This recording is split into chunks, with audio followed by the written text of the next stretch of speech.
Hey everybody, it's Cindy here, and I put up a quote earlier in the group from the Dalai Lama, and I don't know if you saw it or not, but just in case you didn't, I'm going to read it to you right now, and then I really want to break this down and make see what 5 points really come out for me from the Dalai Lama's wisdom that I think can help us create a very peaceful life for ourselves. And what a great way to start the new year than to come from a place of peace, feeling at peace, right? So he says, the Dalai Lama says, every day think as you wake up, today I am fortunate to have woken up.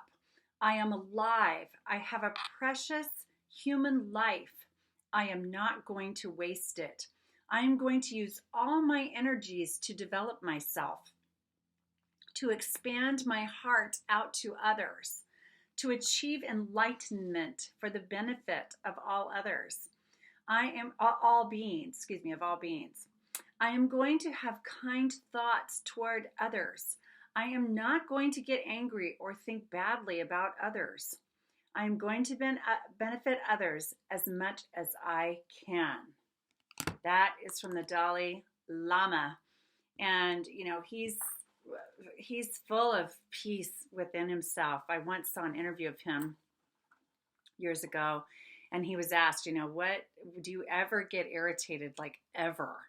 And his answer was, sometimes when there's a mosquito, I think he said mosquito, he might have said a bug or something, buzzing around his ears, that irritates him. And I thought, man, if that's the only thing irritating you in the world, that's pretty good. But anyway, so he has an approach to life that I feel like we can all benefit from. And just in that short reading, that short quote of his, I found 5 points that just jumped out at me, and I wanted to share those with you today. And number one is to have gratitude in our lives. One way to be peaceful is to have gratitude, to appreciate what we have, to appreciate things. If you challenge yourself to find things to appreciate all day long, you'll see so many things you appreciate. Even if you're going through a rough time, even if you're feeling particularly low, there are things always to appreciate. Like today, I mean, it's a winter day, but the sun is shining. Now, to me, I really appreciate that. That means a lot to me because natural light, I respond well to the natural light. And so one of the things I'm appreciating about today is that it's not a winter gray day, that it's a sunny, bright day outside. Excuse me. So gratitude, finding things to feel grateful for. Okay. Number two, he talks about the sacredness of life, that we are not to waste our lives, that it is sacred to have life, and that we want to wake up appreciating the fact that we've been given this life to live and we have another day. Yay. It's all we know that we have. And so we want to really treat it as sacred and make the best of it, right?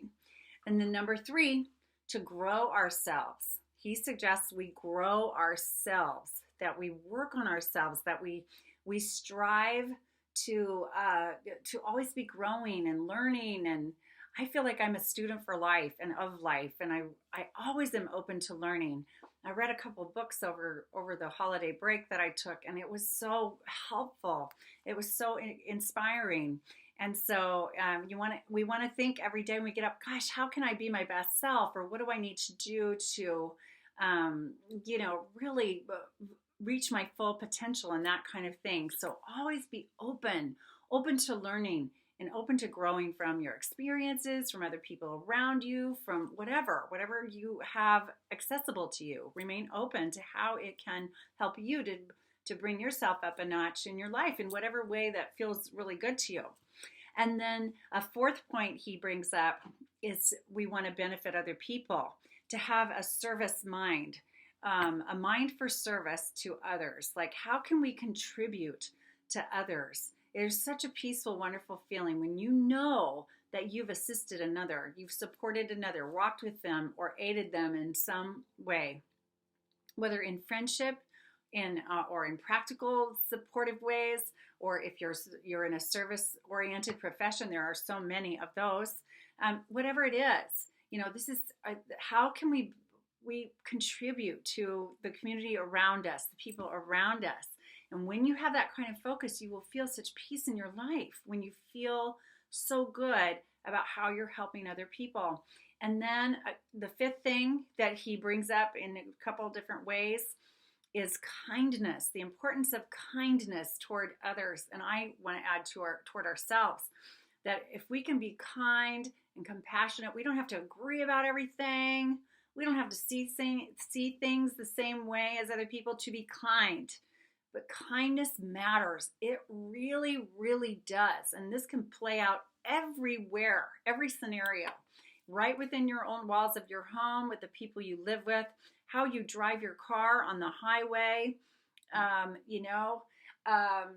you show up in your work environment, and how you treat your customers, your clients, your colleagues, your superiors, your team members, if you're the boss, the people that work, your employees, whatever, how you treat people. Kindness really, really matters, and all those things. And so if you want a peaceful life, I really recommend that you look at this quote of his and read more of what he has to say. And of course, there's other authors and people in the world who are masters at being peaceful. But I think those 5 things: feeling appreciation in our lives, treating life as a sacred gift every day, being open to growing ourselves and expanding who we are all the time, and having a service mind that we want to and are mindful about benefiting other people around us, our communities, and contributing to them, and then approaching life and others in all situations